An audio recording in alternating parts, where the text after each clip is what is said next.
So mga biyan, ito na sila. Ito na yung mga best finds natin mga biyan. Nakahanger na. Ito meron tayo ditong Under Armour. Dito meron tayong O'Neill. Ito Under Armour yan.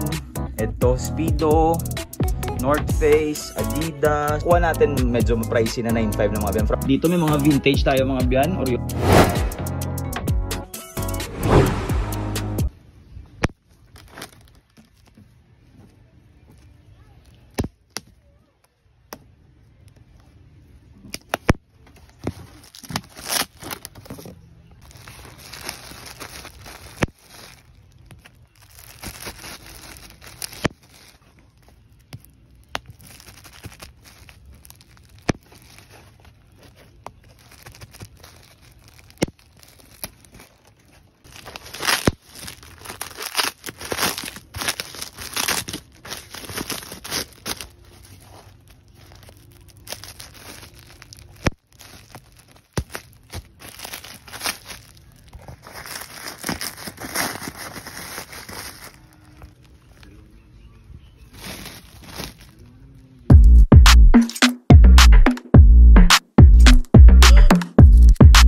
Ito na sila. Ito na yung mga best finds natin mga biyan. Nakahanger na.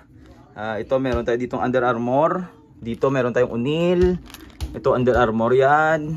Ito Speedo, North Face, Adidas, Tommy, Balenciaga, Champion. Mga best finds natin ito mga biyan. Ito parang diesel ata to. Yan, diesel yan. Ito Champion. US yung bail na buksan natin mga biyan. US from Safero. Yung kuha natin medyo pricey na 9.5 na mga biyan. From Panela. Diamond. Diamond rin yan. Nike.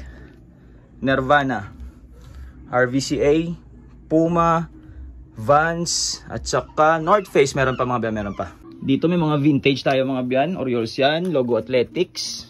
From Logo Athletics. Naka single stitch ata to. Yun. Naka single stitch. 2000. Ito, Ratatouille mga biyan, mga 2008 ata. Pixar, hindi yan single stitch pero okay lang. Ito single stitch mga biyan. From Anvil, made in USA. Next natin ito, yung Florida Panthers tuloy. 1998, NHL. From Unita na made in USA rin mga biyan. Then Reebok. Made in USA rin nata to. Check natin. Tama. Made in USA ata yan. Tapos naka single stitch rin mga biyan. Next natin, ito na. Kasama sa mga best finds natin ito mga biyan.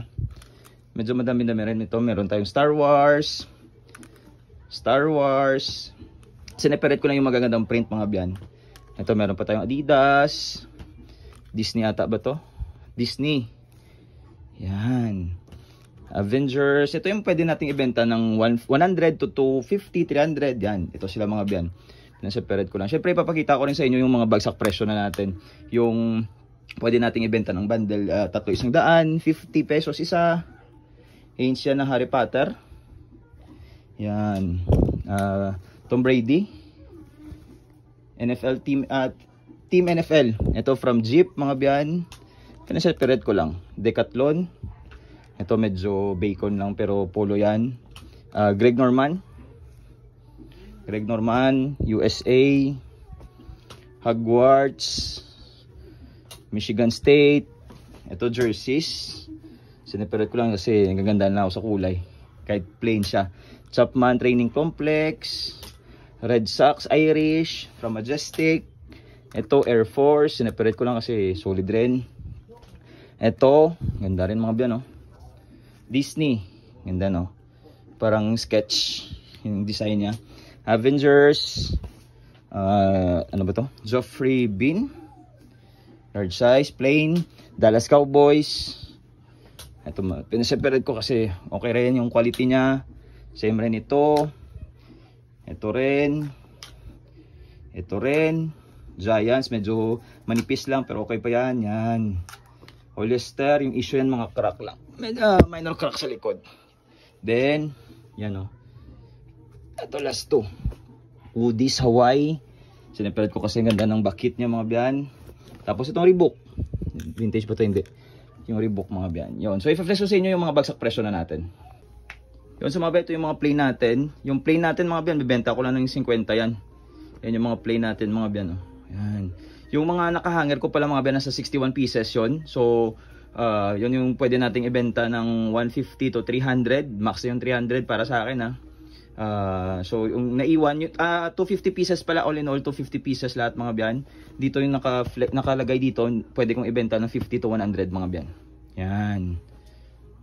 250 pieces. Again na 95 mga biyan. Nalagay ko na kung saan ko nakuha Nalagay ko na kung saan ko nakuha mga biyan. Yung mga nagtatanong palagi sa vlog natin na hindi naman yung gusto gusto spoon feed na, gusto mas pa tawag dito, mas pinapadali pa yung gusto nila.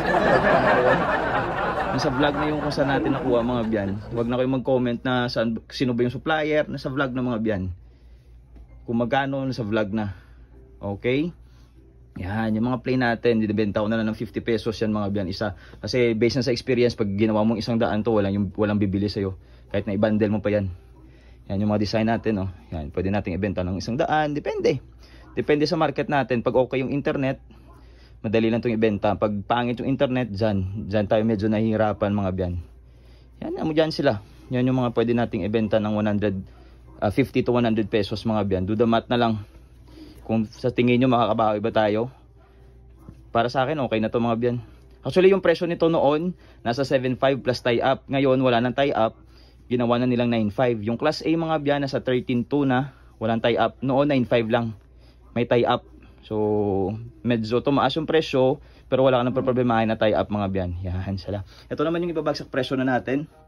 Pwede nating ibenta ng 300. Yan sila mga biyan.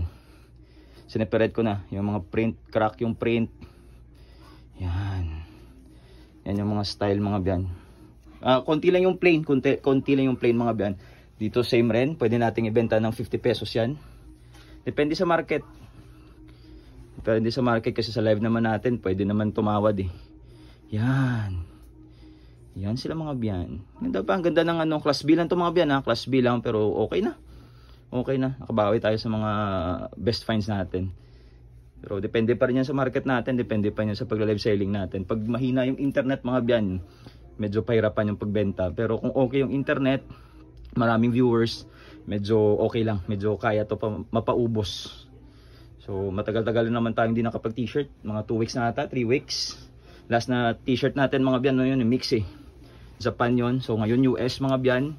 Sana okay. Tatry lang natin ngayon. Pag okay yung outcome nito mga biyan, kukuha ulit tayo ng t-shirt. Maraming t-shirt available sa market ngayon, sa bodega. Kaso yun nga, medyo pricey talaga mga biyan.